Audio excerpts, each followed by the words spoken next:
Welcome, mushroom enthusiasts. Today, we're diving into the fascinating world of edible fungi, and our star of the show is none other than the chicken of the woods.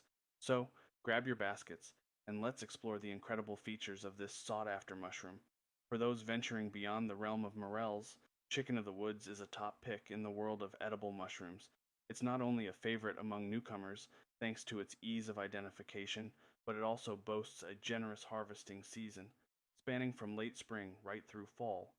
Get ready for a bountiful harvest as a single cluster can yield over 40 pounds of these delectable mushrooms. Now let's talk about names. The chicken mushroom, or chicken of the woods, gets its moniker from the uncanny resemblance its flesh shares with poultry. We're spotlighting two commonly encountered species, both cozying up to hardwoods in their natural habitat. First up, we have Latiparus sulphureus, known for its vibrant appearance as it sprouts directly from the wood of dead trees. Picture a series of shelves adorned in a striking sulfur yellow pore surface, earning it the affectionate nickname sulfur bracket. Then there's Latiporus cincinnatus, displaying its unique rosette pattern at the base of dead trees. Picture multiple fronds emanating from a central point, creating a picturesque scene. Its pore surface, unlike its sulfur yellow cousin, boasts a lovely white to pale cream colored hue. Fun fact: the Cincinnatus in its name pays homage to the city where it was first described, Cincinnati, Ohio. While these two steal the spotlight, there are other members of the Laetoporus family in the United States. Laetoporus huronensis and Laetoporus conifericola prefer the northern reaches of the country, thriving on conifers. Meanwhile, Latiparus persicinus, the sole other species east of the Mississippi, calls the southeastern United States home. Now that we've introduced these captivating mushrooms, let's delve into their key identification features. Whether you're a seasoned forager or a budding mushroom enthusiast, recognizing these distinct characteristics is the key to a successful chicken of the woods harvest. Take a closer look at the cap. The upper surface boasts a vibrant orange hue, fading with age. When young, Latiparus sulphureus may have yellow margins, while Latiparus cincinnatus showcases white to pink edges. These caps can grow impressively large, reaching up to 24 inches for sulphureus and a whopping 36 inches for cincinnatus, each frond typically no more than an inch thick. Now, let's talk about stems and pore surfaces. Latiporus sulphureus, lacking a distinct stem, attaches broadly to dead wood. Contrastingly, Latiparus cincinnatus has a central stem at the base of its rosette, serving as the focal point for its fronds. The pore surface of sulphureus is yellow, fading with age, while cincinnatus boasts a white to cream-colored surface. Both share a spore color of white. Moving on to the flesh, it's initially whitish, slightly spongy and watery when fresh, transforming into a tougher texture with age and eventually becoming chalky and crumbly. These fungi thrive in various ecological niches, from brown wood rot to saprophytic growth on downed logs, making them resilient residents of our wooded landscapes. Now that we've got a handle on identification, let's discuss how to find these mushroom wonders. They're common across the US, so a leisurely walk through large woodlands or state parks is likely to yield results. Focus on hardwood areas with large fallen trees for the best harvests. Remember, Latiparus sulphureus prefers the sides of fallen logs, while cincinnatus may be found at the base of trees. When is the perfect time to harvest? Aim for edges with yellow or white hues, indicating active growth. As they age, the vibrant orange will extend outward. For Latiparus cincinnatus, keep an eye out for a pink salmon pore surface when young. The flesh should have a slightly watery texture at its prime. As these mushrooms age, their colors subtly change. Vibrant orange fades, yellow pore surfaces dull, and the texture becomes tougher or chalky. Knowing these signs is crucial for optimal harvesting. Now, the moment of truth: how to harvest. Gently twist them off the wood or ground, then use a knife to clean up any debris. Some suggest leaving the base attached for a potential second harvest in the same year. Experiment and find what works best for you. Once harvested, the culinary possibilities are endless. Remove the tough base, try them in soups, sandwiches, or even as chicken nugget substitutes. Just remember, Thorough cooking is essential to avoid potential negative reactions. As you savor your chicken mushroom creations, note that the upper margin will reveal the specimen's growth stage. They can still be found long after they're past their prime, so keep an eye on color, texture, and size. Now, a word of caution.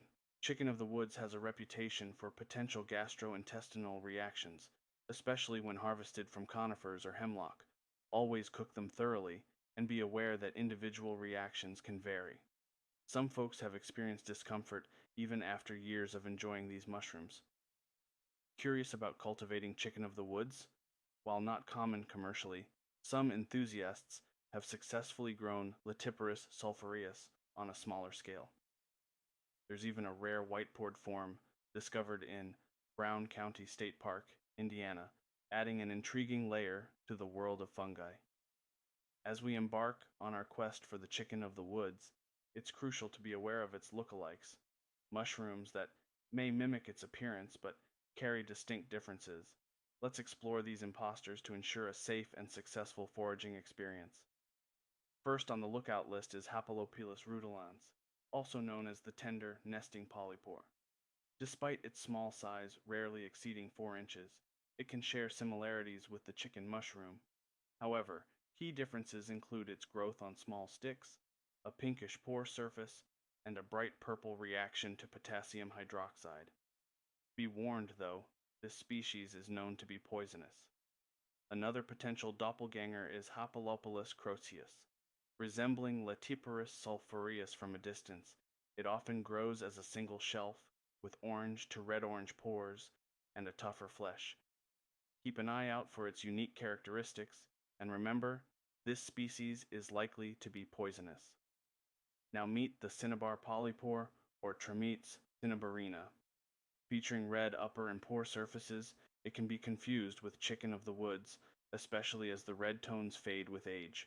However, its tough texture and angular pores set it apart. This species is common across the Midwestern United States. Next up is Neophavelus alveolaris, the honeycomb polypore. While it shares a bright orange upper surface with our star, it rarely grows larger than 3 inches and prefers small sticks. The angular pores, resembling a honeycomb pattern, differentiate it from the chicken mushroom. Although likely not toxic, its tough consistency makes it unpalatable. Enter Phaeolus schweinitzi, also known as Dyer's polypore. Growing at the base of pines, this species differs in substrate, featuring brown angular pores instead of the circular ones found in chicken of the woods. Watch out for variations in color, as it tends to be some shade of brown rather than orange. Let's talk about Ichnoderma resinosum, the resinous polypore. Appearing in the fall on downed logs, its purple and brown hues distinguish it from the chicken mushroom. Despite its fleshy texture when young, it turns tougher with age. Some people use it for natural dye rather than consumption. Keep an eye out for Fuscoporia gilva, or the mustard yellow polypore, often mistaken for the chicken of the woods. Resistant to decay, it presents a reddish-brown upper surface with a bright yellow margin when fresh. Remember, its pore surface is never white or yellow, and it tends to turn grayish with age. Last but not least, we have Pseudoeninotus dryadius.